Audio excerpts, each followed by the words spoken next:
Welcome back to the morning show here on Arise News. To celebrate Nigeria's 58th independence anniversary, we will be taking a look at 58 years of nationhood and the trajectory Nigeria has followed over the period.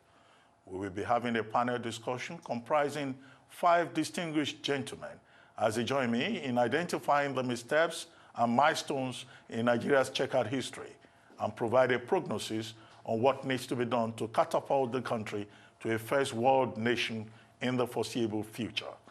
On this panel, I have with me former Works Minister and member of the People's Democratic Party, Senator Adeseye Ogunlewe, former State Publicity Secretary of the All Progressives Congress in Lagos State, Joe Igbokwe, Still. Nigerian... Not former. Yeah. Not former. Oh, you are still... Yes. Oh, that's fantastic. Well, I take that back. Nigerian economist and chief executive of financial derivatives company, Mr. Bismarck Rewane. Retired director of the Department of State Services, Mr. Mike Ejiofor, who will be joining us from our Abuja studio, and governorship aspirant of the Action Democratic Party, Babatunde Gbadamosi. Gentlemen, you are welcome to the morning show. Happy Independence Day. Same to you. Yes. Well, let me start with a general question, and any one of you can take on the question. How do you feel on the 50th anniversary of Nigeria's independence? What does independence mean to you?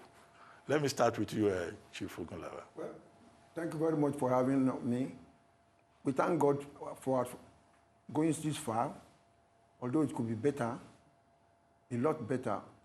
But we have to reappraise, our existence as a country, particularly the constitution we run, which is very, very defective and unprogressive and can hardly lead us to any development in whatever form. The structure of the country, which is very defective too, we have to be looked into before we can be happier than what we are today. We can live for another 58 years. If the present conditions persist, we'll be backward forever. Well, Mr. Rewane, I see you are wearing a black shirt on Independence Day. Is that a statement? Well, in a way. Really, I think it's 58 years of wasted opportunities, indolent followership, ineffective leadership, and the outcome has been suboptimal output. So here we are. We can only hope for the best and work harder to ensure that we can accomplish the aspirations of the founding fathers. Well, do you agree with them? As a 51-year-old, I was obviously born 7 years after alleged independence. And every time I step back into Nigeria, whenever I go abroad, I feel an overwhelming sense of shame, right from the airport and all the way home. I don't think that we have even begun to scratch the surface of our potential. I believe that prior to independence, when we had self-rule, and this harks back to Senator Ogunlewe's statement about our defective structure, we made some progress. Some sections of the country made serious progress towards, economic growth, better living conditions for our people, better standards of living. But since that fateful military intervention of 1966, twice over, we've taken 1 step forward and 10 steps backwards consistently in Nigeria. And the worst, I think, has been our regression, especially in the last 3 years. And that's no allusion to any political figures or whatever. The facts are the facts. It's very unfortunate. I hope, as a person who's in his middle ages now, that we can claw back some of the gains that we had made in the past and perhaps begin to move in a direction of which we can say to our children, we are proud of what we've done. Well, Joe Igbokwe, let me come to you. Well, I'm not going to paint a gloomy picture. I'm going to say that we have recorded some progress. We fought a civil war, and we know the consequences. And we're able to come to remain together as one political entity called Nigeria. That one in itself is a progress. We may have not gotten to where we should be, but I think that even though we have frittered away opportunities, you know, I think if we had, you know, good leadership, we would have been better, you know, than what we have today. But I have not given up hope. Hope is, well, even though hope is no hope when you have to endure to the end of age to get it. But I have not given up on Nigeria. Because I still see Nigeria taking up leadership in Africa.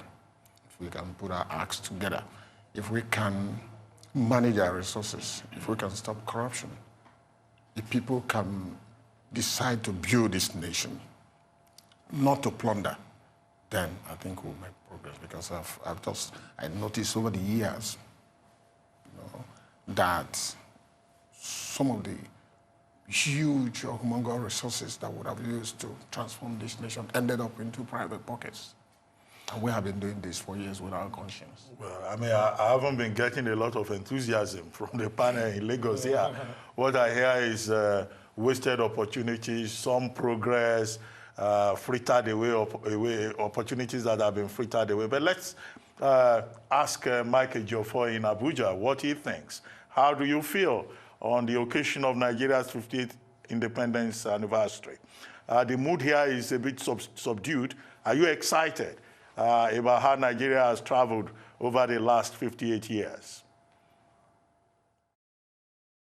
Well, I must congratulate Nigeria turning 58. We are talking about Nigeria. If we are not united, staying as one country, we shouldn't be discussing Nigeria. I agree that we've had our positives and negatives.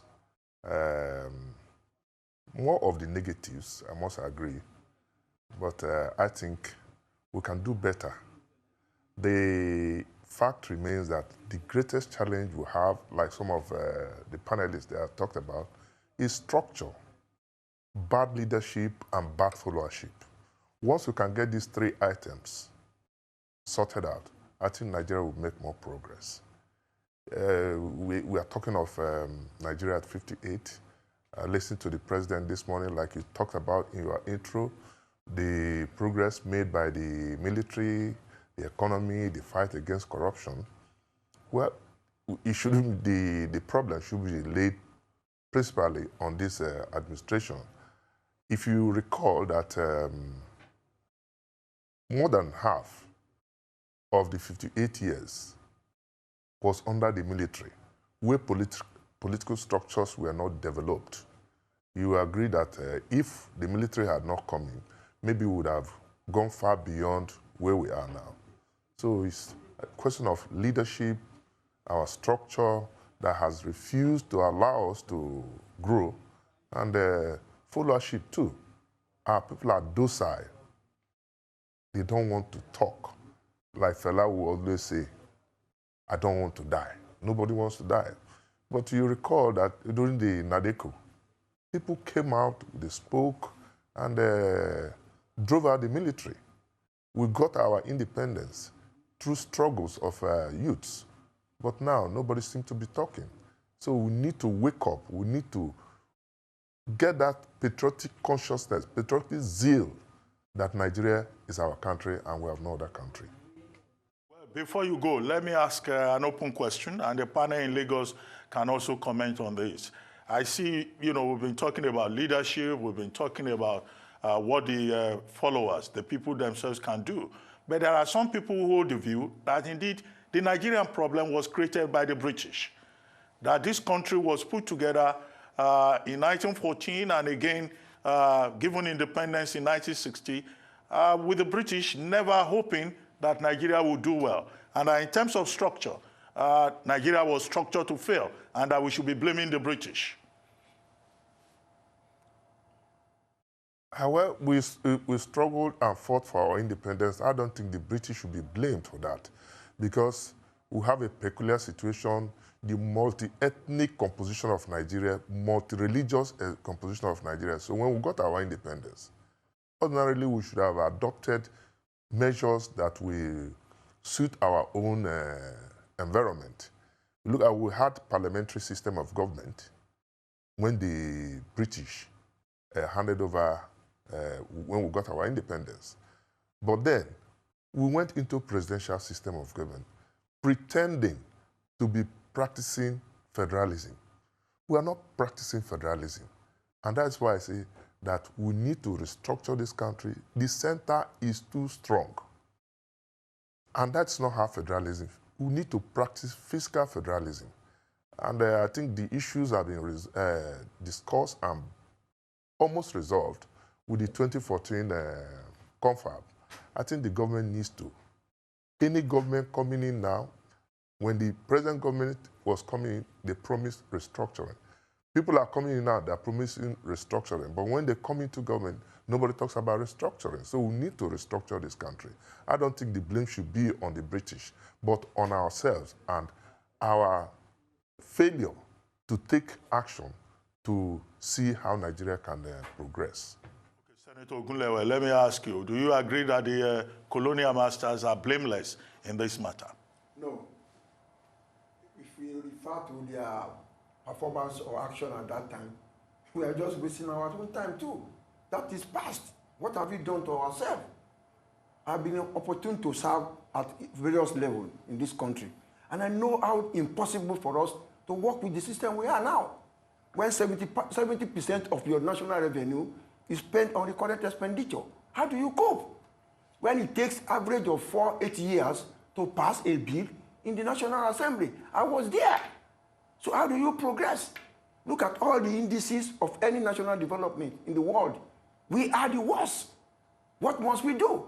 Leave the British alone out of this. We are capable, we are intelligent enough to think about ourselves. The only problem we have is that we are not realistic. We are just passing the ball. We are just shifting the goalpost as it pleases us. But there is a lot to do internally for ourselves. Look at where we had regions. What was our performance? I went to University of Ibadan. University of Ibadan was number 3 in the whole of the Commonwealth. At that time, we had expatriate teachers. We have students from America studying with us in the same classroom in the University of Ibadan. That has disappeared. You cannot internationalize, if you don't internationalize all your institutions, where you have foreigners coming to interact with you and develop in your educational system, we are just getting back. This was not Nigeria that we had over 30 years ago. No. Our universities, our schools, I marvel these days when you say the best students scored had 7 A's and 2 B's. When we were young, schools, secondary schools in this Nigeria are the best in Africa. And there are many, and they're still there now. But all comatose. The British did a lot for us. They established Queen's College. All our Ivy schools, secondary schools. But where are they today? They gave us the best university system. Ibadan, Lagos, this one, Nsukka. But what is their standard today? At that time, the standard was a lot higher. We are the problem of ourselves. Well, Mr. Rewane, do you agree, or will you, as other Nigerians tend to do, say, well, if we don't blame the British colonialists, maybe we should blame the military? Well, I don't think it's about blame. It's about what to do next. One, a bad man blames his tools. Nigerian philosophy and conspiracy theory is that, oh, the British did this. But I tell you something. There was a poll that was conducted recently, unofficial poll, and people were asked, who would you rather have rule you today? The British, the military, or the civilians? Almost 90% of the people polled said they would have the British come back. They would rather be under colonial rule than under Nigerian rule. there was no oil and everything, but the standard of living was much higher than what it is. Then next was the military, and finally civilian. But one can expect that from that. So, but let's go back. The Nigerian attitude is that if you lose, it is because the referee was against you. If you fail, it's because the teacher didn't like you. If you lost out, it's because there was a conspiracy against you. The past is gone and gone forever. What we should deal with is the future. We should deal with economic issues. We should deal with political issues. We should deal with social issues. We're not the only colonial country colonized. There's Ghana, Sierra Leone, and all these other countries are making progress. They've had internal conflict. Post-conflict economies grow faster than pre-conflict economies. We had our conflict, but what we have seen is a deterioration in all the indices of economic indices because there's a management problem, there's a structural problem, and then there's a problem of false expectations because Nigerians believe they are endowed, they are rich. There's a false sense of entitlement. So what has happened? You've had $1 trillion of cumulative oil revenues over the past 30 to 40 years, and you have nothing. All you have shown is a decline in your life expectancy, a reduction in your labor productivity, a consistent reduction in your income per capita in real terms. So what has happened is that we have problems, and we think that financial solutions will. There's no question. If you throw money at a problem, it will not solve it. $1 trillion, and we have nothing to show for it. So it means that we have a management problem and a structural problem. We need to come back to the drawing board and deal with them. There are too many, economics is defined as unlimited needs and limited resources. You now have to prioritize. You have to give up something. That is the problem where we have. And everybody's talking about the problems. We should talk about the solutions. We should move forward and make progress. That is what it is. Well, we'll still talk about solutions, yeah. But we're just trying to define. No, we're not blaming. Even if you blame the British from now to tomorrow, it's not going to achieve anything. We haven't learned our lessons. The world is learning today 10 years after the global crisis. If you watch all the channels in the US and Europe, what have they learned? People have learned lessons. They've taken measures to ensure that this doesn't repeat itself. The Asians, we even went back to 1995, the Southeast Asian crisis. You can see that in 2008, they didn't suffer as badly as others suffered. The question is, has Nigeria learned any lessons? If you came back to Nigeria today and you play back the tape 10 years ago, it would appear that Nigeria has not learned any lessons. And those who do not learn from history are bound to repeat it. That was Santayana said. Nigerians do not learn from history. Rather than playing the blame game, they should focus on the solutions and the lessons they've learned from the past to make the future better. Well, let me have your take on this subject before we move on. What Mr. Rewane just said, there appears to be a very deliberate effort within official circles in Nigeria to impose or to induce collective amnesia on Nigerians. I don't think that our refusal to learn the lessons of history is ordinary. I think it's deliberate. I think somebody somewhere is pulling some strings and ensuring that, as many of the people as possible forget what has happened in the past and simply move on irregardless. It's too late to blame the Brits. It's way too late. Like Senator Ogunlewe rightly said, and also Mr. Igbokwe here have also mentioned, we're not the only country. We're not the only territory, let me just say that was colonized by the Brits. Singapore, Malaysia, these are countries that were, the countries of Singapore and Malaysia were colonized as one by the Brits. And in 1965, there was a parting of the ways. Forced, but there it was, Since the time that Malaysia rejected Singapore as a partner in their country, in 1965, Singapore has grown in leaps and in bounds and become superior even to the Malaysia that rejected them back then. So what is it with us? I think, unfortunately for us, the only area perhaps where we can blame the Brits is this systemic situation that they created, where they deliberately handed over the new country they had created to the hands of one section of the country. But there is a Yoruba saying that when you are sent on an errand as a slave, you have to carry out that errand like a child of the house. I'm not sure if I've translated this correctly. That section of the country that was handed the patrimony, if you like, the heritage, the inheritance of Nigeria, should have buckled up, rolled up their sleeves and got to work after consolidating power, their grip on power, but they didn't.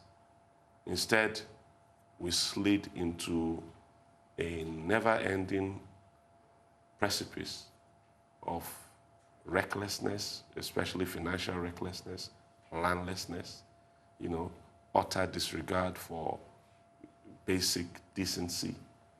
And the result is what we're facing today.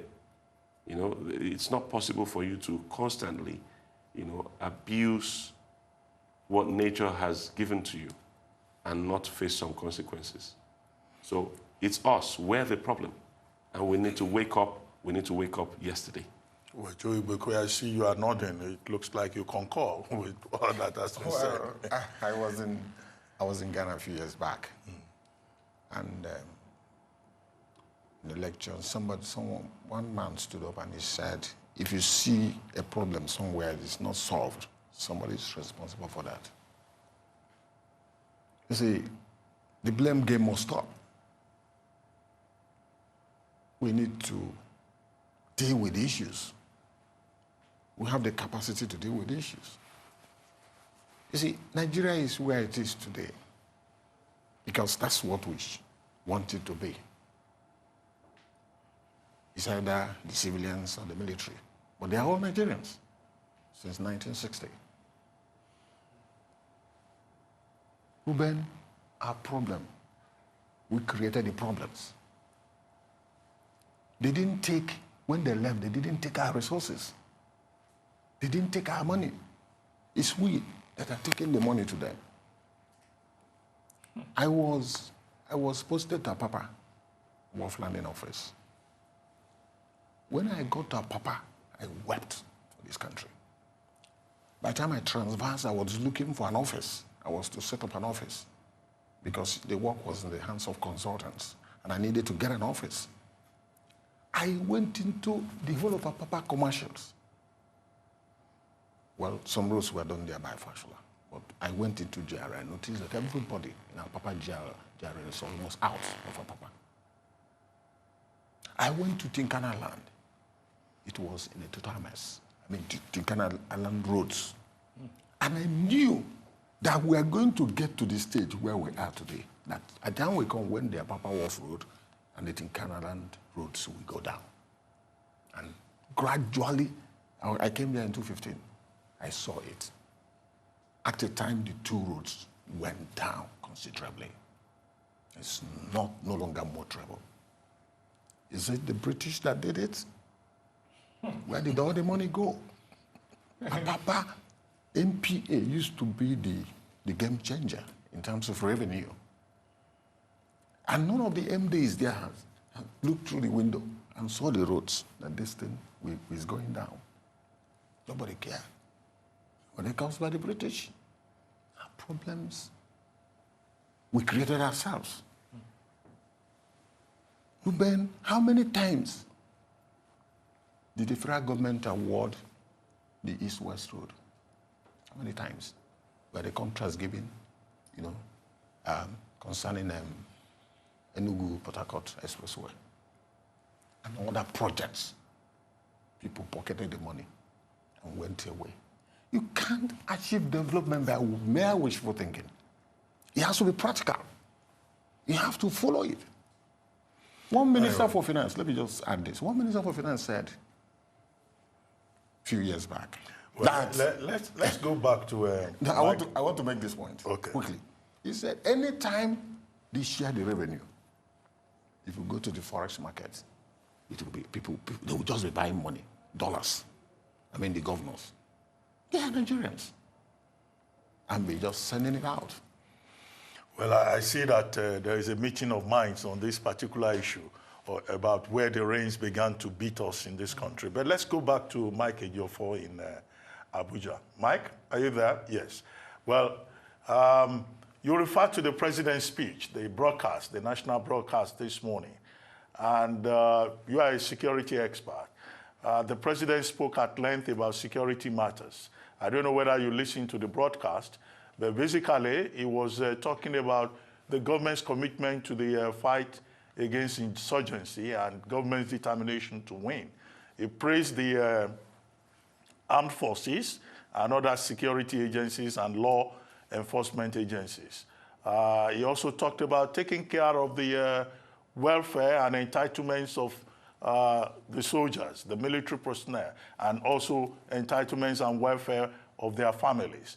And he also stated the government's commitment to address the issue of herdsmen and farmers' conflict, although he made a point that there are some unscrupulous individuals who are threatening national unity, and our government would not tolerate that. What do we make of all that commentary on the security situation in the country?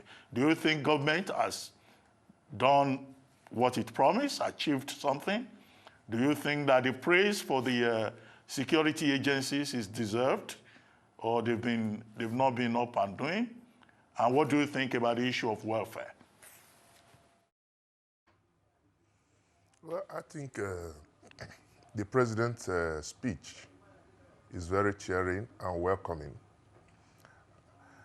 But again, if you look at our security subsector, look at our security architecture, we will not blame our military, because if you notice that most times when we go out for foreign operations, Nigerians are judged the best. So why is it that we are not succeeding? I don't want to completely agree that we have made sufficient progress, even though I admit that we've made some progress in the issue of fighting the insurgency in particular. The insurgency, you know, when this government came in, I was always emphasizing on the need for government not to come into giving timeline. We'll do it within 6 months, we'll do it. But I'm also happy that top government functionaries are not making so much statement again. People who are not in the front, who are not involved in the operations, will be coming to make statement to tell you that the Boko Haram has been decimated, they've been decapitated, all kinds of language in our lexicon, you know. But we are yet to see, we're still witnessing that there's no way it can be over. Ireland fought terrorism for more than 26 years.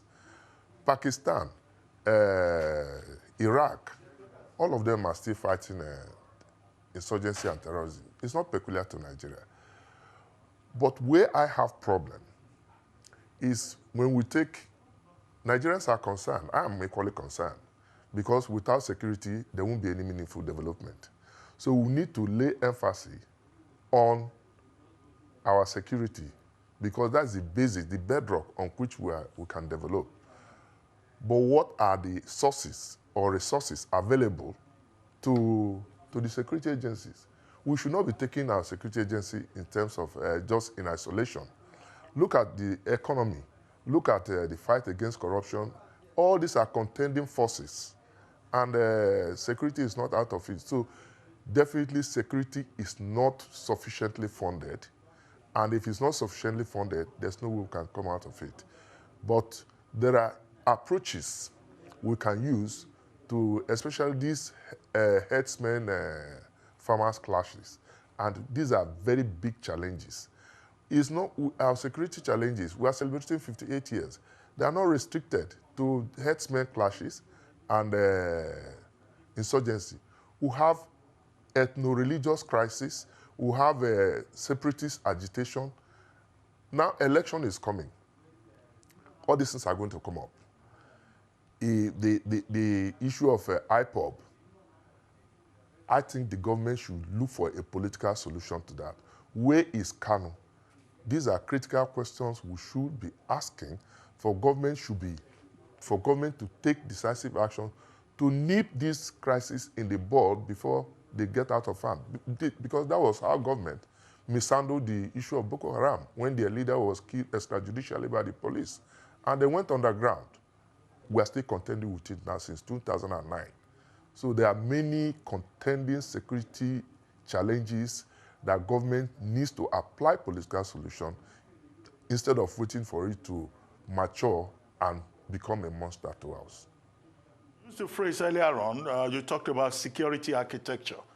Many Nigerians are genuinely concerned about that, particularly with respect to the fact that the security architecture is concentrated in the hands of personnel from one part of the country, and that even in ensuring security, that shouldn't be the case. That's what some Nigerians say. And even the department that you retired from, the Department of State Security, has been in the news, even in this regard. What do you think? When you talk about security architecture, what are the issues? Well, I think, Mr. President, I felt he should have used the occasion to rejig the security architecture by doing some postings for balancing. A lot of people, I don't believe in the issue of whether you come from the East, but I believe in effectiveness. But because of our multi-ethnic composition and the challenges we have, generally people will feel agitated that the appointments are tilted towards one geopolitical zone. But the president is the president. He has the prerogative of making all appointments. And at the end of the day, people we are judging by what he has done. So that is also the challenge I have, that power does not belong to the people. If power belongs to the people, I think they should be able to say, yes, this government has done well by their own assessment, or this government has not done well. I'm voting them out. But politics in Nigeria is business. It is not about service. Our electoral processes are flawed.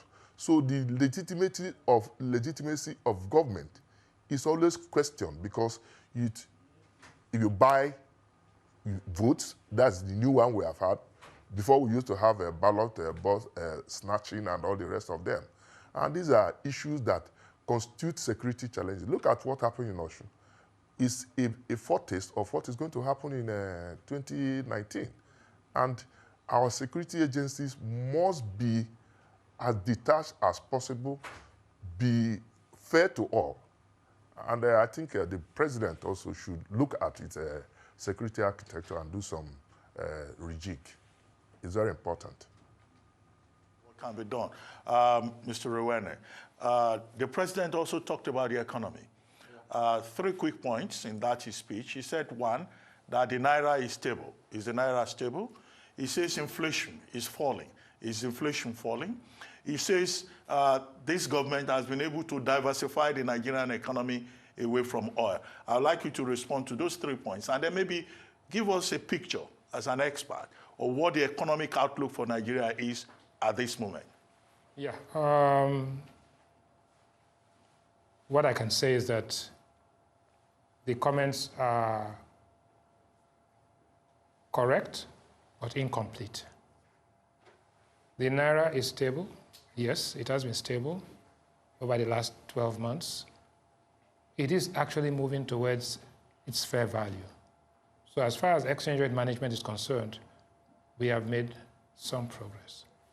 We still have multiple exchange rates. We have 305, we have 328, we have 354, and we have 362. Very few people get it at 305, maybe some pilgrims and some people who are importing refined products. But the effective exchange rate is actually about 360. The purchasing power parity, which is or crude way of saying measuring the prices of goods in New York versus the price of goods in Nigeria comes out at about 336. So typically, currencies trade around their fair value, which is the PPP value. But if you are a developing or a frontier economy, you have to add what we call the political risk premium. The political risk premium is actually about 20% normally and about 30% to 40% when you are approaching an election. So effectively, the currency is within what we can call the comfort zone, but it will continue to come under pressure as you get closer to an election. Also, there are what we call unforced errors in tennis or own goals in soccer. The unnecessary attack on MTN, which was totally unwarranted, forced international investors are beginning to get worried as to if this can happen to a company that is spending $1.5 billion a year on capital expenditure, and you did this kind of thing, you can see from that point on, over $2 to $3 billion has exited the economy. The stock market has dropped sharply out of fear of the fact that if nobody is safe. Luckily, the central bank came back again and said, okay, at the end of this, we've looked at it again. Everybody's going to be happy. MTN will be happy. The banks will be happy, and central bank will be happy. That's that's very interesting conversation. But did we have to do what we did at the time when we did it, when we could have avoided it? So again, unforced errors. So that is one element. The second element is that inflation is declining. Inflation has declined for 18 consecutive months, headline inflation, because of base year effects. But for the first time in 18 months, inflation has started, the point of inflection started increasing. Whether you like it or not, inflation is either cost push or demand pull. The moment you have a minimum wage review, you can add minimum of 2% to your inflation rate immediately. Why? Because we believe that, in economics we have what we call static equilibrium and dynamic equilibrium. Nigerians believe in static equilibrium, which is the hallmark and symptom of a lazy mind. You believe that I've solved this problem, therefore, I've finished reading for the exam. After the exam, I pack my books away and I don't need to be educated, right? So we fixed minimum wage in 2010 and forgot about it and did no adjustment while every other thing was changing. And then in 2018, you now say, okay, you want to fix it. Now, what has happened? It was $200, 18,000 naira was $200 in 2010. If you are to use the same $200 today, you need 76,000 naira. If you are to use the cumulative inflation added up every year, you need to bring that rate to about 56,000 naira. What can Nigerian governments and Nigerian private sector afford as a minimum wage? No matter what you do, you have to make an adjustment. But is it better to adjust annually and make the impact less painful, or to wait until there's a crisis, solve it, and then wait for the next crisis? That is why I'm saying that the lessons from the past have never been learned. So when you talk about inflation, when you are under a notice, constructive notice by labor, that you must adjust, and you will adjust, what is the impact of that adjustment on inflation? Anyway, we'll come back to some of these issues. And I'm saying that it is accurate but incomplete.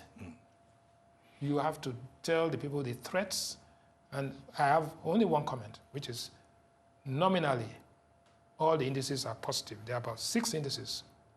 6 of them, 4 of them are positive. Let's take a short break. Okay. And then when we come back, you continue from here. And then we take a look at some of the other aspects of the president's speech and use that as the entry point to do further analysis. It's time now for a short break here on The Morning Show. When we come back, we'll be talking a lot more about some of the issues we have raised and on the way forward for Nigeria as we celebrate Nigeria's 58th independence anniversary. Stay with us.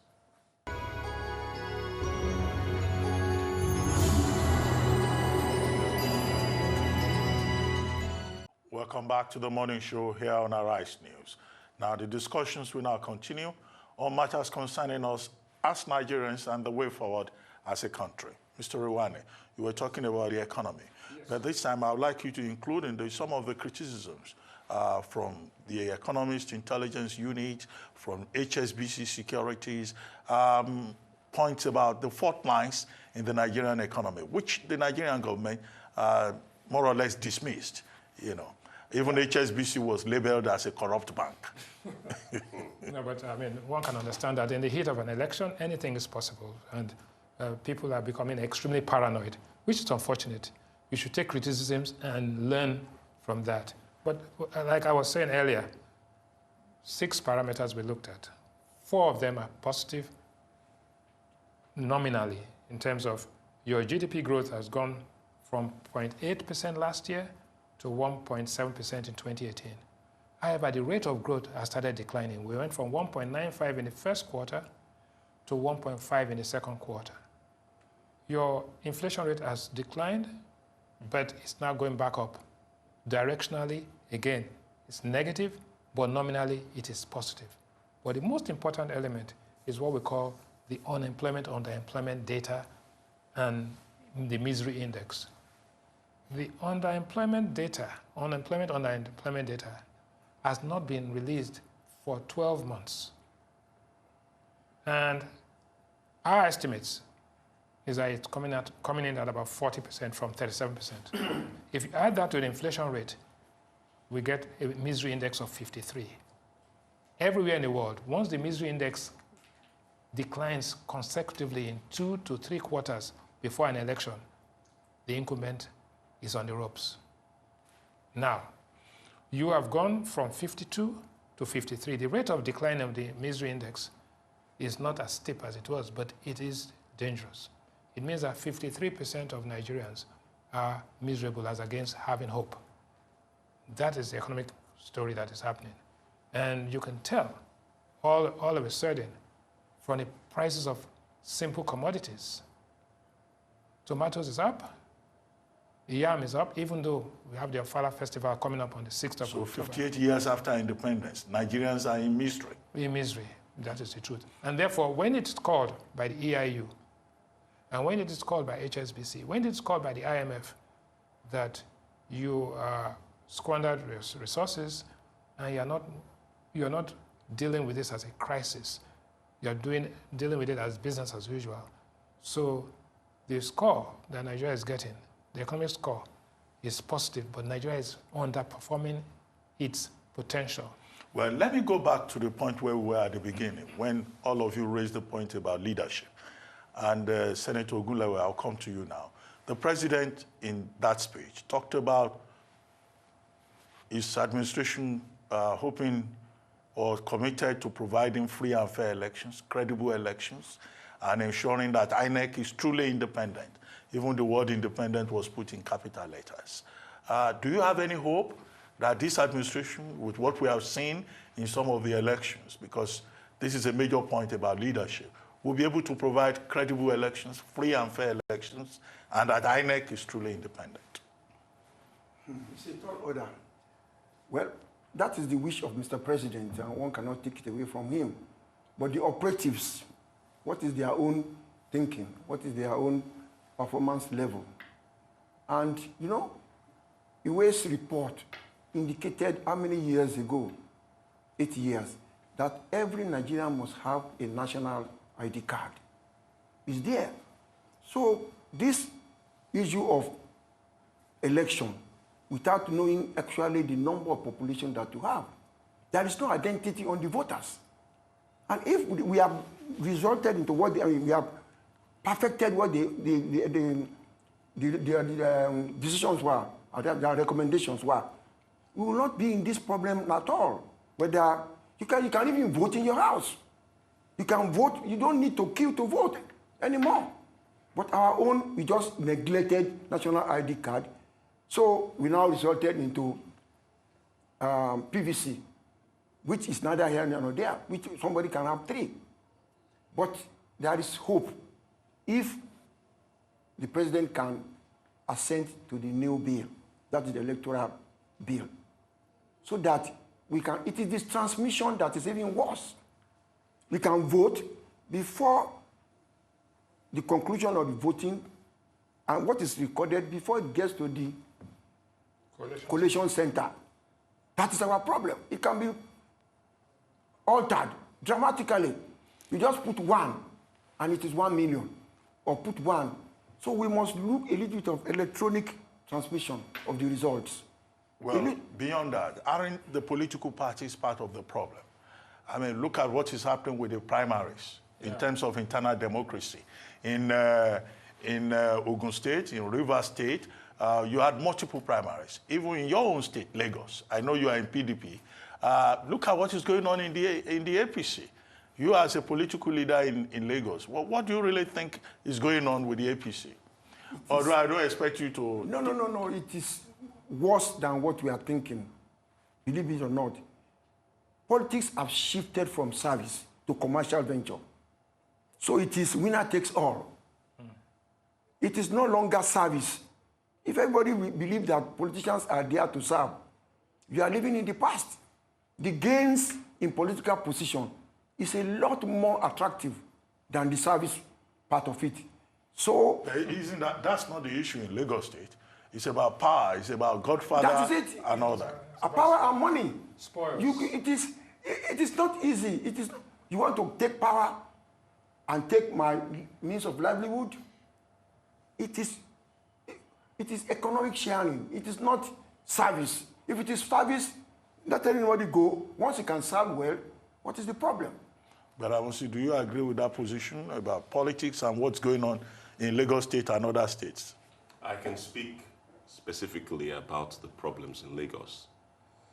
And whilst I don't want to comment on the shenanigans going on in the ruling party, it must be said that the apparent hunger for the office of the governor amongst the combatants and their patron is nothing to do with service, as the distinguished senator has said.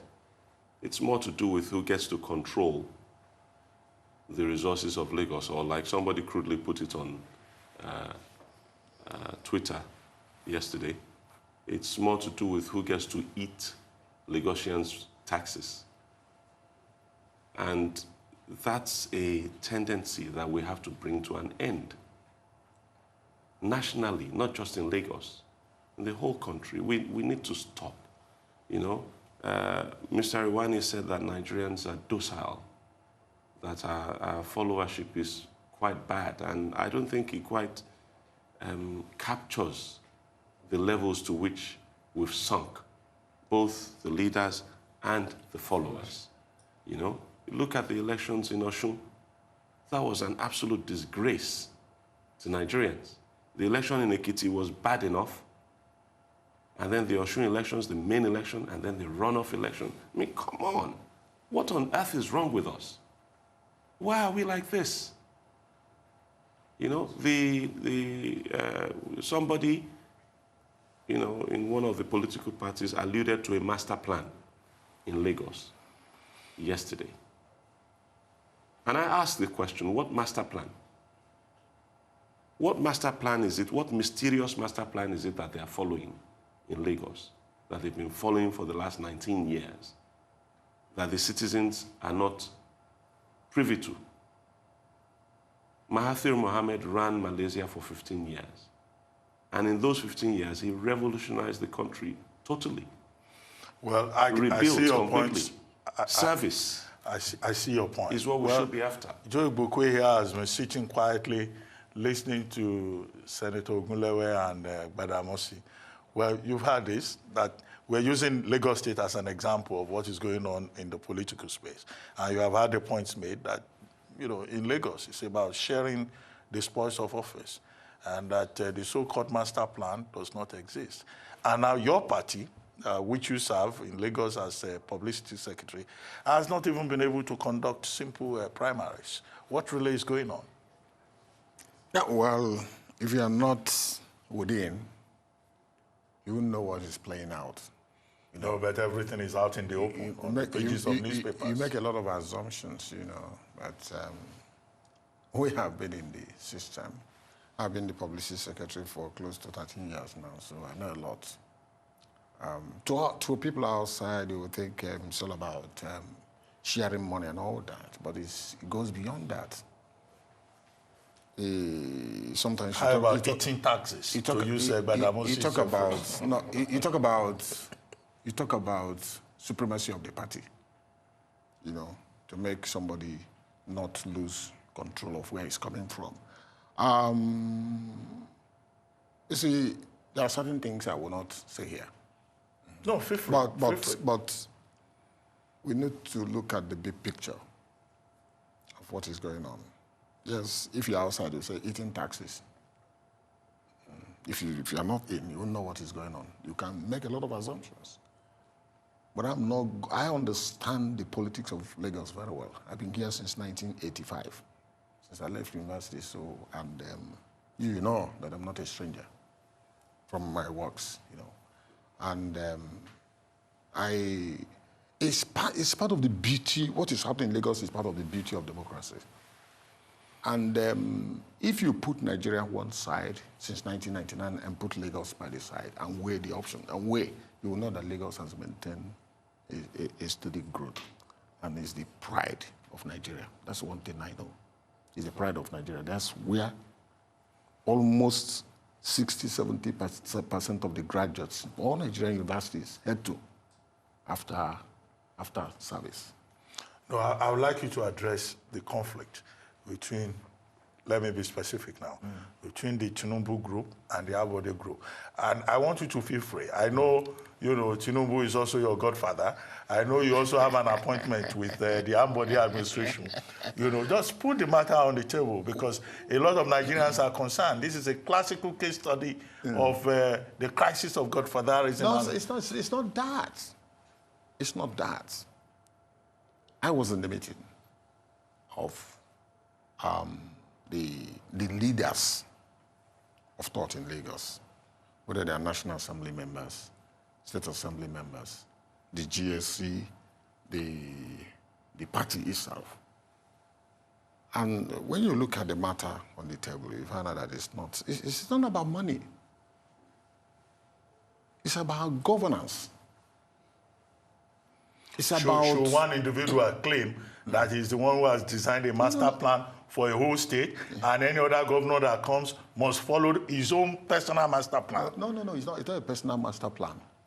40 people gathered to produce that master plan. Babatunde was one of them. 40 of them in 1999. It's not saying it's a must. It's not even the matter.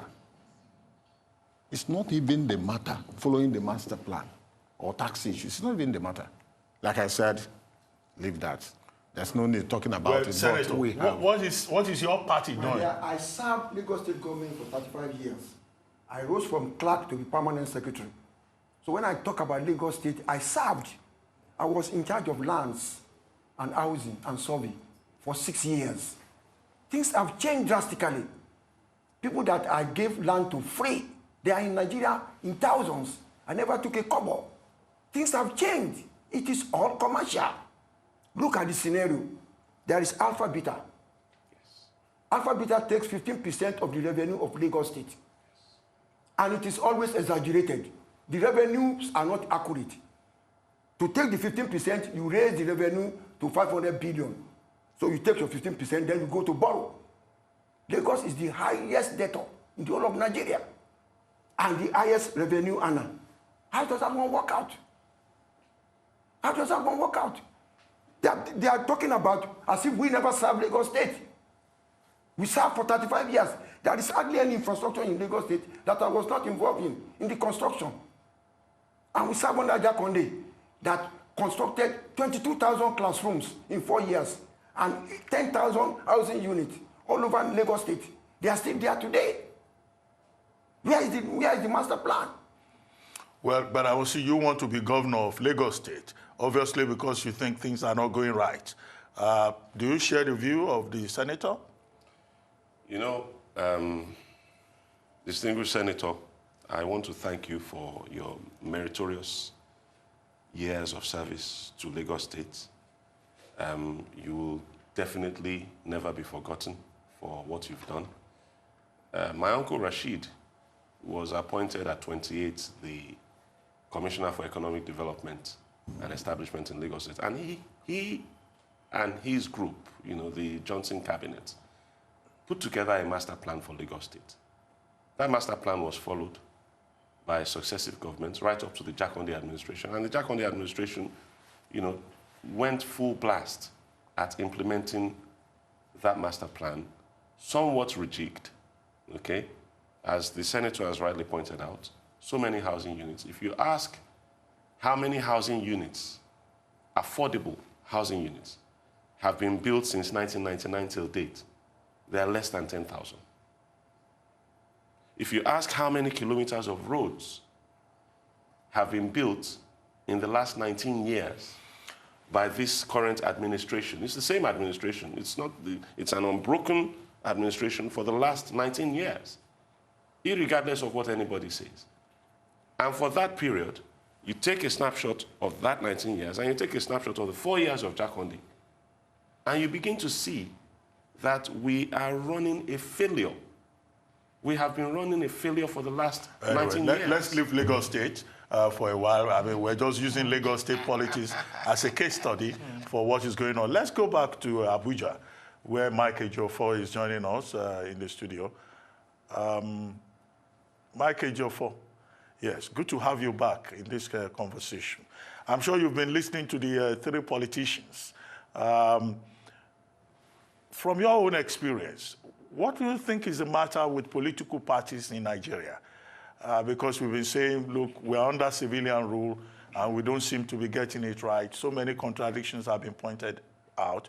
As a security person, what do you think is the issue with political parties? And how do you see these political parties relating and playing out their games as we move towards the 2019 elections?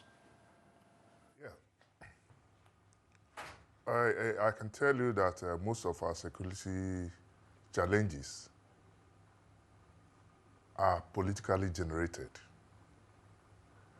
The reasons are obvious. I've pointed it, and I'm happy too that the co-panelists there agreed with me that if politics is about service, then we shouldn't be killing ourselves. But politics has been taken as a business where you go and invest and expect returns. And as long as we continue in that way, we are going to be progressing in error. Politics should be about service. Now, our politicians should learn to be patriotic. They should learn to at least say, this country belongs to us. What do we do to improve the lot of Nigerians instead of themselves? I listened to Mr. President when he was talking about fighting corruption and how people are no more stealing. I think it was Mr. Igbokwe that said it. There's this proverb that since hunters have learned to shoot without missing, the naked bird too have learned to fly without perching. So the issue of corruption is still prevalent in this government. People don't keep money in the banks anymore. Once there is revenue sharing, people come and buy up the dollars and store dollars in their houses so that they will not be traced through BVN. So we must take the fighting of corruption seriously. People are still inflating contracts. They are still sharing money.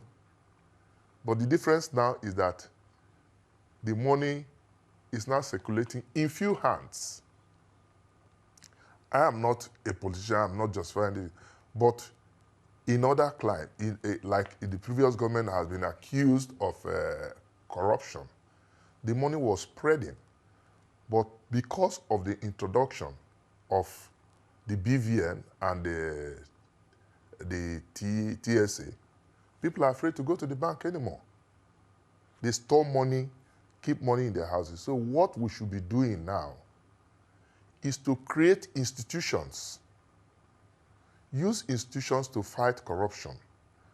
The way we are going fighting corruption, because some perception, you know, government is about perception. Some people will feel that only the political opponents are being fought. If you move from PDP to APC, you are no more a criminal. If you move from APC to PDP, you are a criminal. So we should develop institutions, strong institutions that will check everybody. That's the only way. At the inception of this administration, I did advise that Nigerians are very good followers. Government should have come out to say, if you know, if government has record of people who have stolen money, get the record, confront them with it, and ask them to forfeit this money, because this issue of prosecution by EFCC, some law enforcement agencies, is taking us nowhere because of technicalities. So our politicians should learn to be patriotic, embark on service and not on what they intend to achieve. And as long as they continue to invest and be buying votes, at the end of the day, Nigerians are worse for it. If you buy votes for 4,000... Good points you have made about... In the next 4 years, nobody's seeing you. So that's our greatest challenge. And our politicians, government should come out to do something about it. Good point you have made about institutions, right? And the connection between security and politics. But, you know, there are many Nigerians who also complain that part of the problem, the core of the problem, is that many of the security agencies and many of your colleagues who are still in service have become politicians, and hence they compromise the institutions. We have seen cases of security officers, highly placed, wearing campaign badges of a particular political party. We've seen many security agents, you know, are playing very partisan roles. If they do this, are they not, you know, guilty as charged?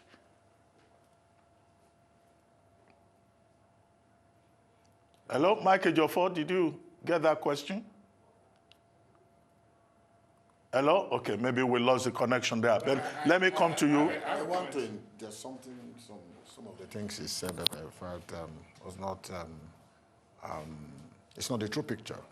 He said, yes, corruption is still, you can't eradicate corruption in any side, so, you know, completely. But this government, like I have always said, has given corruption a deadly fight in this country. But, you know, if you are partisan, like some of the things we are hearing here, if you are gunning for the governorship of Lagos State, you will not want to believe that anything is working. He said, if you come to APC, you are free. If you go to PDP, then you are. No, it's not true. Diarrhea, you know, is an APC. Ejiofor is in APC. Some of them are in APC. I joined indefinitely. No. What of those that are in jail? Which one? Started during PDP. Okay. No, those prosecutions were not started by the APC. They were started by the PDP. You see, we need to tell ourselves. No, Reuben, let me... We are leaders. I'm coming, sir. We are leaders. And what we say, people take us seriously here. We will not just come and continue to dismiss... Anyway, okay, let a non-politician, let a neutral person... We talk about investment and return. Political investment and political return in an economy that the income per capita, the minimum wage is 18,000, income per capita is declining. And the cost of a form is 40 million, 50 million, 10 million. Or 22 million. 22 million. How can you say in a country where the minimum wage is 18,000 naira, that the cost of having a form, you are, by implication, you have disenfranchised the bulk, 90% of this population, because they cannot raise the money to contest. And if it is free suffrage, you know what I mean, adults, universal suffrage, then you should make it available for everybody. The party and the governments started with the PDP and now to the APC, who make it impossible, a barrier to entry. You cannot even get the form. You cannot buy the form to be a candidate. Means that all of a sudden you've made a stake so high that the return on investment, even if you bought a form for 20 million, right? It will take how many years of minimum wage will it take you to earn 20 million? How many years of income per capita will it take you to earn 20 million? So how do you expect to be compensated? What is the salary of the president? What's the salary of the governor that you can buy a form with 2 or 3 years salary? What is the form? What is the JAM form? What is the WAEC form for NECO? Can you imagine that if you had to use 5 years of your salary or 10 years of salary to buy a WAEC form, then you would do anything to pass the exam. So that's the starting point. Let us first make sure that this is available for everybody, because it is hypocrisy to say you are fighting corruption on one hand and you are making it impossible for everybody to buy it. How do you expect to be rewarded if you are going to spend 20 million? Yeah, and 40 government million? also needs to, Yes. address the challenge of campaign finance. From a purely economics perspective. I think the politicians can answer that question. Mike Ejiofor, are you back there in Abuja? Oh, yes, good. Yeah, I was asking you a question. I didn't think you got that. I was asking you talked about politicians and how security problems are politically generated. But I was putting it to you that many of your colleagues have also become politicians. We have security chiefs who wear campaign badges and who openly use the structures of the state to fight political battles, and they've refused to be neutral. So don't you think if you reverse this, the problem is really with professionalism in the security institutions? Honestly, that is very, very bad. You recall that I earlier said that our security practitioners should be neutral in their approaches to handling issues. And I even gave an example of what happened in Osun. So the moment our security agents become partisan, it becomes a greater problem. I think the only agency that has been sanctioned is the State Security Service, that the former DG went and invaded the National Assembly. And that was bad enough. But there's so many infractions, even from the police, and no action has been taken. And the moment you begin to do selective approaches to issues, we're going to be having problems. So our security agencies, especially the Security Act, they must try as much as possible to be neutral, be objective, because you are paid from taxpayers' money. It's not your money. You are there to serve everybody. So I believe our security agencies, especially the police, are not doing well enough in terms of not being partisan in their approaches to issue. In the next few minutes, I'm going to try and wrap up this segment. Senator Ogunlewe, in the light of all the things we've been saying, what will be your last word in terms of today's celebration and the way forward for Nigeria? We have to restructure the country because the level of recurrent expenditure that we pay at the highest level would never allow our country to develop properly. We don't even talk about research. I listened to Mr. President. He didn't mention a word about research. All over the world, research is so key to your national development and engineering input into whatever you are doing. You talk about so much about economy. What is the role of an engineer in development of our economy? Innovation, entrepreneurship. These are modern way of reporting, not the mundane, usual way of, doing a national broadcast. Well, quickly, Mr. Rewane, we're trying to wrap up now. What's your take? The nexus between economics and politics is becoming more, germane today. In the US, in the European Union, in the UK, you could see Brexit, the Trump, everything is about the economic disenfranchisement has led to a lot of political resentment, and that's happening. In Nigeria, it is becoming also very clear that if you do nothing about the economy, and when I talk about the economy, it's not about nominal growth. I'm talking about distribution of growth in terms of income inequality, opportunity inequality, addressing those issues so that people are not desperate. If you can address those issues, then, and learning from lessons of the past, then you have a future. Today, we are looking at economics in a silo, looking at politics in a silo, looking at security in a silo. We need to integrate this. There has to be broad thinking, and it doesn't matter what party you are in. What happens is that if Nigeria is under pressure, the entire country will suffer. Well, Mr. Gbadamosi, what's your own take in terms of the way forward? Well, restructuring is clearly on the table. And for a state like Lagos, that is the economic engine room of Nigeria, we need to understand that the economy is all about confidence. If your economy is growing, it's because people have confidence in it. The foreign investors that have begun to run away in the last few months have done that because they are afraid. Fear is not a good climate in which to build an economy. You have to open up. You can't be restricting everything and thinking that the economy will grow. It will not grow. It will constrict. And for the politicians, my fellow politicians, I say this. You want to grow Lagos. You will not do it under a situation where one person insists on dominating the political landscape of Lagos State.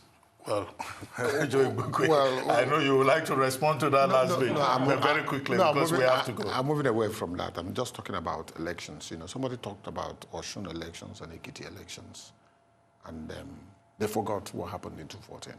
You see, we must not run away from history. It does not mean that anytime you lose, then the system is not working. Oh, I'm not impeaching. Anytime you win, the system is working. We need to have a balanced view in some of these things so that we do not deceive the public. I want to believe that we're making progress. It's just that we need to show leadership. This country is in our hands.